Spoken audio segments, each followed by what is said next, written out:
Yeah, be nice. Um, okay, so Chew. chew, first chakra. Yep. Um, so I guess yeah, take us through. Maybe just start off right away with the hand The hand configuration, configuration? how Sure. and how that works. How it works. Okay. So again, I'm interlacing my fingers, the three lower fingers, and my index fingers go together, my thumbs go together, and then the tips of my thumbs touch my index fingers. And the tops of my thumbs are still up. They're not flat like this. They're up. Okay? You can So, see that, right, in the frame. yep. Okay, cool. And of course, the back is always open. Right. Okay, so there's floating energy between my palms, basically. Okay, because there's energy centers all over your body. The palms are one of the more major ones, right? So you want to let that chi float in that area, the energy float there. So all through my palms, it's open. None of my palms are touching, just Right. the I don't know if you fingers. can see that, but it's just like a cavern there, right? So Right. it's like the bases of my thumbs are touching the thenars, if you're technical, and but the rest of it is open. Okay. Okay. So, and it's held probably, anywhere from like solar plexus area. It can be a little higher than that. Could be chest level. It could even be a little lower, like navel level, So like whatever's comfortable for you, It's like, and you can experiment a little bit. It's not going to hurt you. So when you do that, right, it's like, is it more comfortable to do it here? Do I feel more sensation here? Just like we would do if we were toning, we would try different pitches to see where it's most comfortable for us. So it really is acclimating to your own personal space, basically. And so, and then I'm breathing in.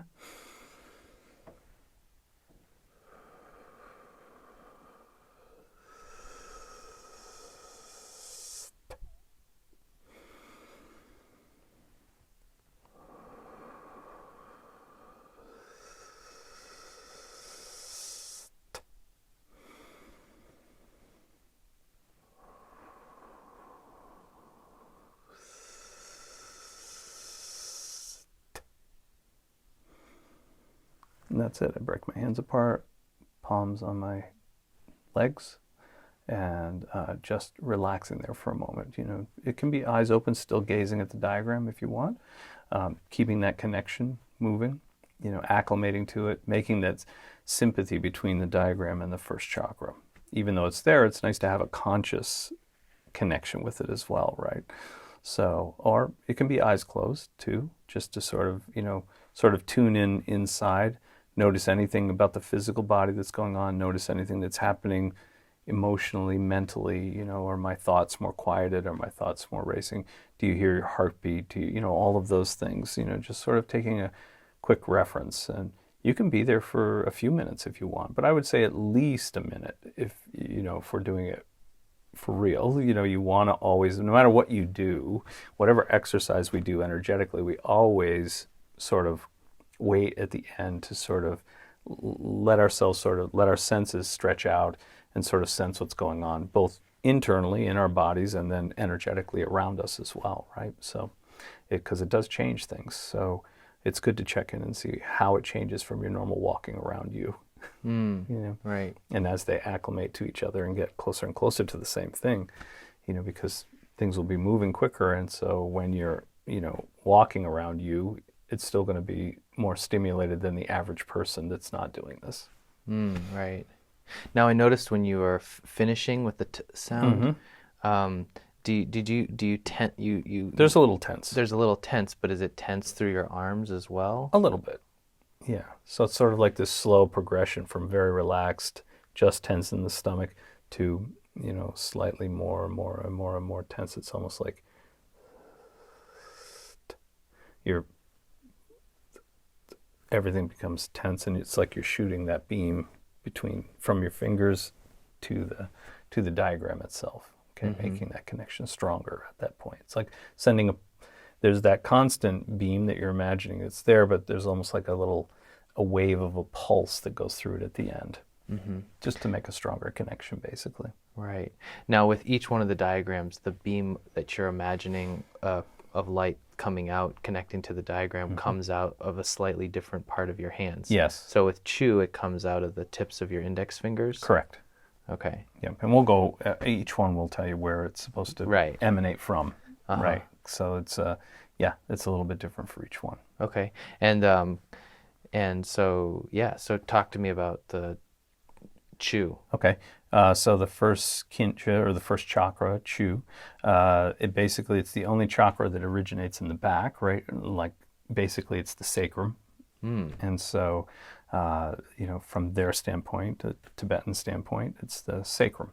And so, and this is said to stimulate and help control and tone all the chakras, and not just Chu, but all of the chakras and all of the organs, the internal organs. So it's, coordinating as your energetic body gets stronger and better. It's helping to facilitate proper coordination and stimulation and tone of all the organs as well. So that's its primary function. So, we talk about this with the burning meditation, right? The tumo, in Tibetan, and then, but tumo also refers to that central channel. So it's the opening of that central channel, and they call it the channel of control, right? So it also affects the autonomic reflexes, so your breathing, respiration, heart rate. So this is one of those techniques where when you really have that toned and stimulated and built to let's say a stronger configuration, you have more control over those things. You have more control over your respiration. You have more control over your heart rate. You have more control over some of those autonomic systems in your body. As a sort of a high level of stimulating that in a physical sense, right? It gives you more control over those things. Yeah, it's one of the simpler ones, even though it's on the base. It's like it has that effect on everything. So which is important. Right. Yeah.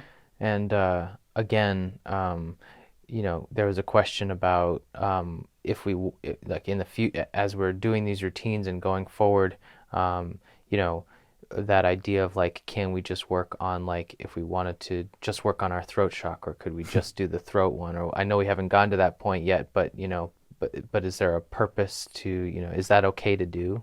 Or I would avoid doing that for a long time. I mean, again, traditionally they would work it in sequence for a very long time, like years of working it in sequence before you could just isolate that one. Now, if you wanted to work on the throat chakra, I mean, basically, once you have gone through this first basic part of the routine, right, everything's been stimulated, everything's been toned for the most part, there's coordination there to some degree. How I would do that, if I was like, well, I really want to do that, I would do one breath on each from the first chakra, from Chu all the way up to the throat chakra, and then I would work on the throat chakra that way. There's that almost like a little bit of a warm-up getting up to that place. Everything's sort of coming online in sequence that way. Right. That's the way it's most effective. Right. So there's a real layering thing that's happening here. Oh, yeah. Yeah. Yeah, and you constantly, it's sort of like, again, much as a weightlifter would, look at his physique and say, this looks balanced or it doesn't look balanced. There's a sequence of keeping everything harmonized. That's the real thing. It's not like, oh, the throat. It's not something, don't misunderstand. It's not like, oh, the throat chakra is too advanced for you. Don't go there. It's not that. It's literally like, I want to make sure that all of the chakras are harmonized and that their energetic components are harmonized as well, so that you're not really throwing anything out of balance that you don't need to.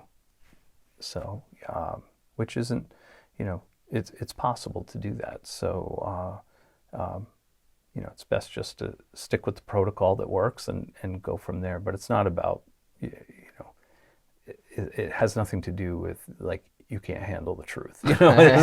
It's definitely more of the sequence is there, to help everything coordinate in a good way. You'll get much more benefit out of it that way than just isolating it and doing it on its own.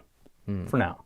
Like I said, it took many years of work before, anybody was really, where that was said, where you could do that. Right. Now, are there any other like correspondences with Chu and with the first chakra that we might want to have in mind or be looking for as we start to do it and integrate it into our practice?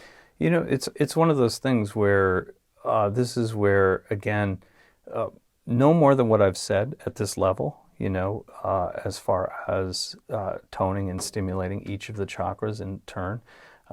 Chu is the base, right? That's where the Kundalini starts and happens if we're going to use that sort of modality. And so that serpent energy that's wrapped around that territory and spinning in that territory. And so, and so it has a lot to do with the base of that central channel, that main channel that's going through the center of your body, right? And all the chakras are connected to that. So, but so knowing that it stimulates and coordinates all the chakras, but it stimulates and tones all the organs as well. I mean, there's when I'm sitting in that relaxing pose, basically, and just sort of being with whatever I've stimulated at the time. One of the things that we can do is, and you can do this with almost any of them, basically, but with Chu, it works really, really well. Like, let's say, I would do it with all of the organs, but let's say you have a problem organ, like say you have asthma or allergies or something like that. So the lungs, right? So, as I'm sitting in there and I've done my observation, but I'm still feeling pretty comfortable. I feel, relatively energetic at that point or whatever.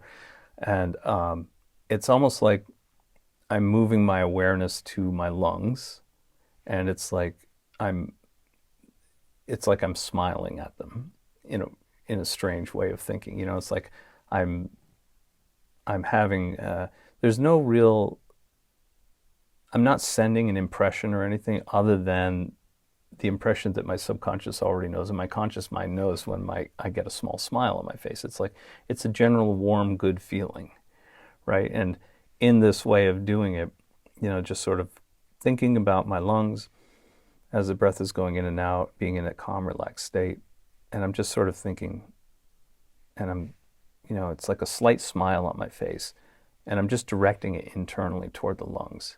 It's going to concentrate energy there and help to heal them, help to bring them into balance. That's what it does. So you could do that for your heart, liver, kidneys, spleen, stomach, you name it, intestines. You could do it for any of the organs and all of them. It's a great healing technique for doing that. Very subtle, but has a profound effect on the organs. It's really it's again one of those techniques that's overlooked a lot of times because we're always moving to the next whiz bang. What's the next phenomena coming, right?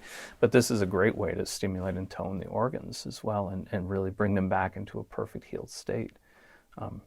Over the years, we've had some pretty dramatic effects from that, from people doing that as a healing modality for themselves, and it's a wonderful practice. I mean, I've never had anybody have it where it was like it went awry. It's definitely one of those, the energy, again, the energy flows where the mind goes, right? So the chi flows where the mind goes. So if you're bringing your awareness and in that, very, they call it inner smile, basically. It's like you're smiling and it sort of promotes that very good feeling, calm, good feeling to that. Like a sense of compassion almost. And just having that idea and sort of imagining the lungs and bringing your awareness to that part of your body. I mean, you don't have to have a perfect imagery of your lungs, right? It's just sort of like I'm not saying visualize your lungs. I'm saying, can you move your awareness to your lungs? Or can you move your awareness to your heart? Not can you visualize your heart? It's two separate things, right? I'm just moving my awareness to that territory in whatever way you can. And when you do that and you have that sense, that inner smile, it sends this incredible healing energy to those areas and helps to tone and stimulate them and bring them into perfect working order over time. Yeah. So that's how I would do that. Awesome. So good. Okay, awesome. Thank you. That's really, You're welcome. really great. Yeah. Yeah, thank you. So, with that, make sure if you're watching the video, just again, the download section should be underneath the video and slightly to the right if you're on a desktop, and on your phone, I think if you're watching on your phone, just scroll all the way to the bottom, and there'll be the photographs again of your hands in that position, just so Right. many people can make sure that they know that they're doing it right, Right. and they can print out the diagram from there as well, and start with the protocol for that, the Great. routines we made up for them. So Sure. And it doesn't, just as a last thing, and I know I reiterate this a lot, but, I want to make sure that people know that it's not a conversion, right? So the idea is that if you already have your correspondences that go to the first chakra, you can utilize those as well, right? It's still stimulating those. It's still, it's the first chakra is, it's sort of like it's controlling all of those territories that, you've learned as correspondences for that. So it's not that you have to say, oh, I have to do, get rid of those so I can just do this stimulating organs and chakra thing. No, it's just added to your correspondence list so that you know that it incorporates that as well. And so, add those in. Know that those are part of your correspondences, and that's good. and know that it will affect Oh, those it will affect them. territories Absolutely. Absolutely. in a positive. In a positive way, because you've already made that connection. It's a sympathy, right? Yeah. Great. Yeah. All right. Great. Thanks. You're welcome. Cool. Yeah. Yeah, that was really great. Dude, that technique